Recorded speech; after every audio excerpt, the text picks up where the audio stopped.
बिस्मिल्लाहिर्रहमानिर्रहीम। दोस्तों, मलिक सिराज अहमद आपकी खिदमत में हाजिर। दोस्तों, आज का हमारा जो व्लॉग है वो एक डेरा गाजी खान के एक मारूफ जो हमारा सियासी हवाला था, पंजाब की सियासत का एक बड़ा नाम, पाकिस्तान की सियासत का एक मोतबर हवाला, साबिक गवर्नर पंजाब और तुमंदार खोसा कौम सरदार जुल्फकार अली खान खोसा के मुतालिक है। मैं इससे पहले एक प्रोग्राम कर चुका हूँ उनके बतौर ट्राइबल चीफ होने के हवाले से। आज जो मैं प्रोग्राम कर रहा हूँ वो सरदार जुल्फकार अली खान खोसा का जो सियासी सफर है उसको हम मुख्तसरन उसका एक जायजा लेते हैं। तो दोस्तों, 1935 20 अक्टूबर 1935 को सरदार जुल्फकार अली खान खोसा खोसा कबाइल के चीफ सरदार दोस्त मोहम्मद खान खोसा के घर में बहादुरगढ़ के अंदर पैदा हुए। 1941 के अंदर वालिद के इंतकाल के बाद उनको फौरी तौर पर जो है ना लाहौर एजुकेशन के लिए मुंतकिल कर दिया गया। वो खोसा कबाइल के चीफ नामजद हो गए।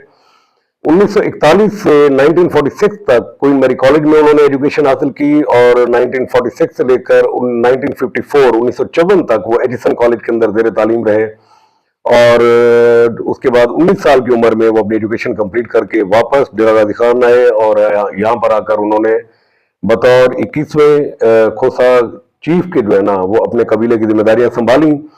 सरदार जुल्फकार अली खान खोसा का जो सियासी सफर है वो बुनियादी तौर पर एक ऐसा सफर है जिसके मतलब हम कह सकते हैं कि एक शख्स ने अपना एक पॉलिटिकल जो एम्पायर था वो खुद खड़ा किया।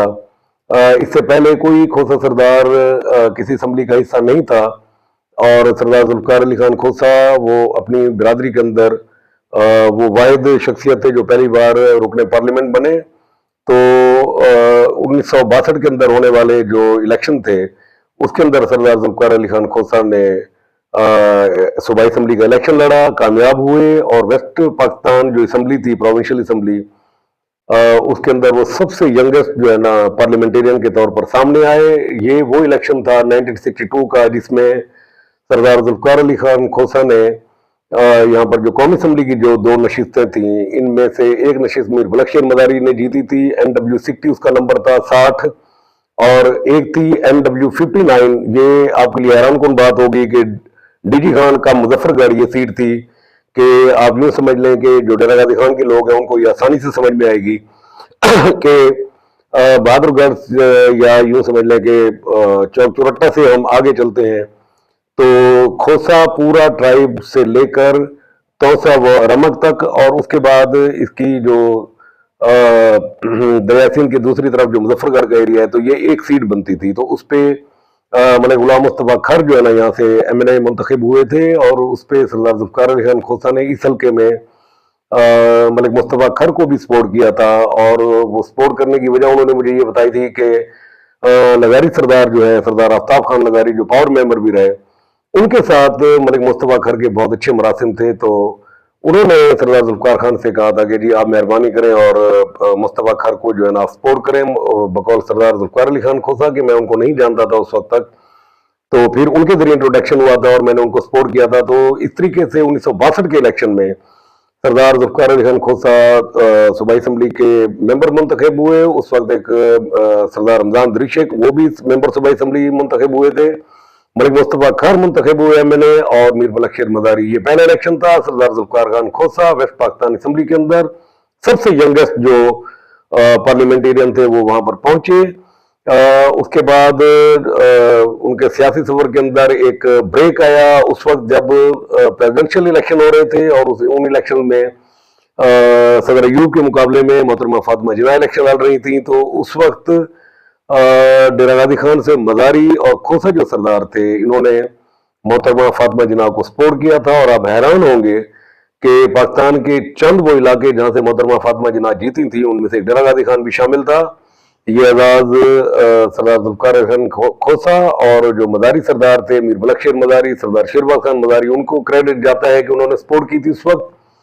19 इसके बाद जो दूसरा अयूब खान के दौर में इलेक्शन हुआ उस दौर में उस टिन्योर के अंदर जो सरदार जुल्फकार अली खान खोसा साहब ने मेरे साथ अपनी यादाश्तें शेयर की थी कि वो इलेक्शन लड़ने की तैयारी कर रहे थे। तो सरदार जहूर खान कैसानी उनके पास आए थे और उनके मुताबिक उन्होंने कहा था कि जी इस दफा मैं इलेक्शन लड़ना चाहता हूं, अगर आप मेरे भतीजे हैं तो मैं आपसे पास पहले आया हूं कि अगर आप कहें तो ये इलेक्शन जो है ना मैं लड़ता हूं। तो उन्होंने कहा वो मेरे वालिद साहब की दोस्त थे और मेरे लिए चाचा की हैसियत रखते थे, तो लिहाजा मैंने वो इलेक्शन विड्रा किया और दूसरे इलेक्शन में सरदार जहूर खान कैसरानी जो है ना वो एमपी मुंतखब हुए थे।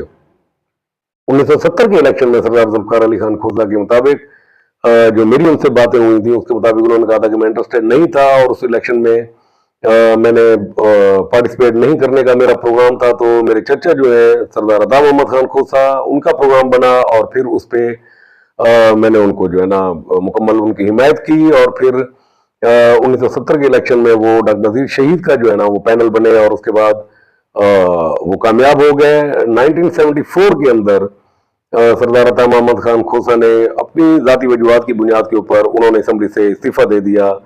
तो सरदार जुल्फकार खान कहते हैं कि एक दफा उन्होंने मुझे इंटरव्यू में बताया था कि जी मेरा फिर भी प्रोग्राम नहीं था, लेकिन मुझे सरदार फारूक खान लगारी और मीर बख्श मदारी ने आकर कहा था कि जी आप ये इलेक्शन लड़े, इस बाई इलेक्शन। तो वो कह रहे हैं कि मैं हज की तैयारी पे था और मैं हज पे जाने वाला था, तो मैंने उन्हें इनकार किया था। उन्होंने कहा था कि आप अपने फॉर्म नॉमिनेशन पेपर जमा करा दें, बाकी जो है ना चीजें वो बेहतर हो जाएंगी। तो उनके कहने के ऊपर सरदार जुल्फकार खान कहते हैं कि जी मैंने अपने नॉमिनेशन पेपर जमा कराए और मैं अपने फैमिली के साथ हज की अदायगी के लिए चला गया। तो मैं वहां पर था सऊदी में हज के लिए, हज के अयाम में। तो मुझे वहां पर इतला मिली कि मैं अनअपोज जो है ना यहाँ से मुंतखब हो गया हूँ। ये पहला इलेक्शन था सरदार जुल्फकार अली खान खोसा का, पाकिस्तान पीपल्स पार्टी के टिकट के ऊपर वो कामयाब हुए थे, अनअपोज हुए थे।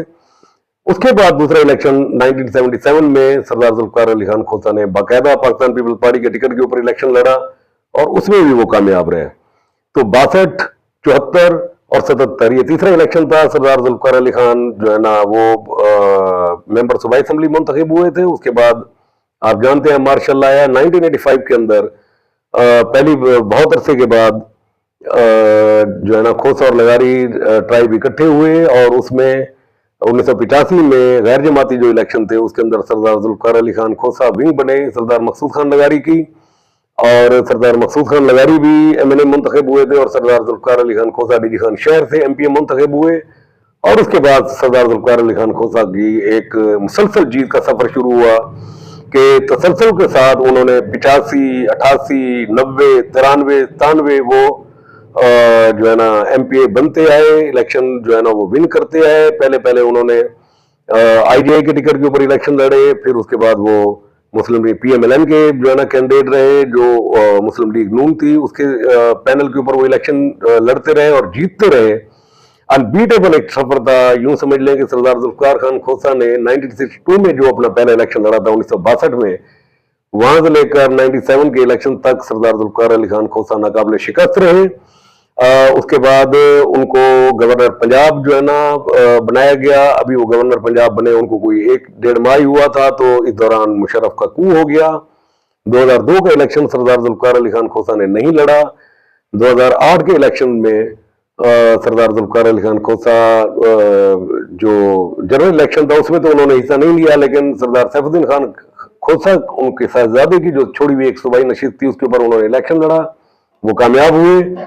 2012 में सरदार जुल्फकार अली खान खोसा सेनेटर बने और उसके बाद उन्होंने 2013 का इलेक्शन जो है ना वो जनरल इलेक्शन जो था उसके अंदर भी उन्होंने पार्टिसिपेट किया, वो सीट जीत गए, लेकिन उन्होंने वो नशिस्त छोड़ दी, हल्फ नहीं उठाया वो, चूंकि वो सेनेटर थे। तो 2008 के अंदर जब सरदार जुल्फकार अली खान खोसा पंजाब असेंबली पहुंचे तो ये एजाज भी उनको था कि उस वक्त वो मोस्ट सीनियर पार्लियामेंटेरियन थे जो असेंबली में पहुंचे। तो ये 2 क्रेडिट सरदार जुल्फकार अली खान खोसा को जाते हैं कि 1962 में सबसे यंग पार्लियामेंटेरियन वो वेस्ट पाकिस्तान असेंबली में के अंदर मौजूद थे और 2008 के अंदर मोस्ट सीनियर पार्लियामेंटेरियन वो पंजाब असेंबली के अंदर मौजूद थे। तो ये दोनों क्रेडिट आपको जाते हैं। उस पे 2013 वाला जो इलेक्शन था उस इलेक्शन में उन्होंने नशिस्त छोड़ दी। उसके बाद उनकी सेनेटर का जो टेन्योर था वो भी मुकम्मल हुआ। 2018 का इलेक्शन था जिसमें सरदार जुल्फकार अली खान खोसा ने पहली दफा पाकिस्तान मुस्लिम लीग नून से हटकर पाकिस्तान तहरीक इंसाफ को ज्वाइन किया और वहां से वो इलेक्शन लड़े।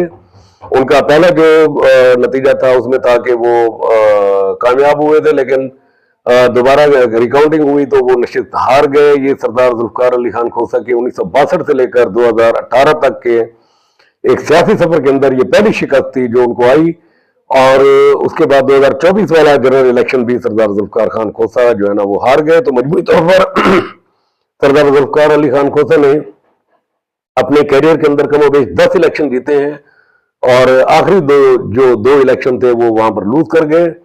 1935 में पैदा होने वाले सरदार जुल्फिकार अली खान खोसा 91 साल की उम्र के अंदर 9 अप्रैल 2026 को इंतकाल कर गए। वो काफी अरसे से अलील थे और 18 अप्रैल आज के दिन में उनकी जो है ना रूह के साले सवाब के लिए कुरान खानी हुई और उनकी जगह पर उनके सबसे बड़े साहिबजादे सरदार हिसामुद्दीन खान खोसा को उनके कबीले का जो है ना उनकी जगह पर 22वां जो है ना सरदार यहाँ पर या चीफ बनाया गया। इसकी बाकायदा अनाउंसमेंट उनके दूसरे साहिबजादे सरदार सैफुद्दीन खान खोसा ने की और सरदार हिसामुद्दीन खान खोसा की दस्तारबंदी जो है वो खोसा कबीले के इस वक्त जो बुजुर्ग रहनुमा है सरदार अमजद फारूक खान खोसा साबिक ने उन्होंने दस्तारबंदी की। तो यूं सरदार जुल्फिकार अली खान खोसा एक भरपूर सियासी कैरियर गुजारने के बाद, एक भरपूर सियासी जिंदगी गुजारने के बाद इस जान फानी से रुखसत हुए। उन्होंने मुख्तलिफ वजारतों में जो है ना बड़ी अहम खिदमात अंजाम दी। वो पंजाब के अंदर सूबाई वजीर खजाना भी रहे, वजीर पानी बिजली रहे, उनके पास इरीगेशन मिनिस्ट्री भी थी, एजुकेशन मिनिस्टर रहे, सीनियर मिनिस्टर रहे पंजाब। तो कमोबेश हर ओहदे के ऊपर फिर पाकिस्तान मुस्लिम लीग नून के बड़े अरसे तक उन्होंने बतौर पंजाब के सदर के उन्होंने खिदमात सर अंजाम दी। तो सरदार जुल्फिकार अली खान खोसा का कैरियर एक शानदार कैरियर है। पॉलिटिकली उन्होंने एक बहुत भरपूर और एक ताकतवर एक जिंदगी गुजारी और एक तवील जो है ना रफाकत रही उनकी लोगों के साथ, उनकी मुख्तलिफ लीडरशिप के साथ, जिसका एहतराम उनकी वफात के ऊपर देखने में आया कि उनके वफात के ऊपर कमोबेश पाकिस्तान की जो जितनी बड़ी क़यादत थी उन्होंने या तो ताज़ियती पैगाम भेजे या वो खुद पहुंचे। तो डरा गाजी खान की एक पहचान, एक बहुत बड़ा नाम, सरदार जुल्फिकार अली खान खोसा अपने आखिरी सफर पर रवाना हुए और उसके बाद उनकी जगह पर उनके साहबजादे यहाँ पर इस वक्त मुंतखब हुए हैं। तो मेरा ख्याल है कि सरदार हिसामुद्दीन खान खोसा चूंकि बलोच रिवायात है कि सबसे बड़ा बेटा चीफ बनता है, तो ये बिल्कुल तवक्को के मुताबिक था और ऐसा ही हुआ। और इसमें बड़ी अच्छी बात ये हुई कि बहादुरगढ़ से मौजूद सरदार अमजद फारूक खान खोसा ने उनकी दस्तारबंदी की, सरदार सैफुद्दीन खान खोसा ने अनाउंसमेंट की और जो पग थी वो उठाए हुए वो सरदार दोस्त मोहम्मद खान खोसा थे। तो एक कहीं पर उन्होंने कोई इबाम नहीं छोड़ा और एक बड़ा कैलकुलेटेड और बड़ा सोचा समझा और एक बेहतरीन अमल जो है ना उन्होंने वो किया। तो ये था जी सरदार जुल्फिकार अली खान खोसा का सियासी सफर। हमारी दुआ है कि अल्लाह ताला उनको जन्नतुल फिरदौस में आला मकाम अता फरमाए और उनके लिए आसानियां अता फरमाए और फिर उनकी जो है ना बख्शिश फरमाए। तो इंशाल्लाह नेक्स्ट प्रोग्राम में आपकी खिदमत में दोबारा हाजिर होंगे। तब तक के लिए मैं इजाजत चाहूंगा। अल्लाह।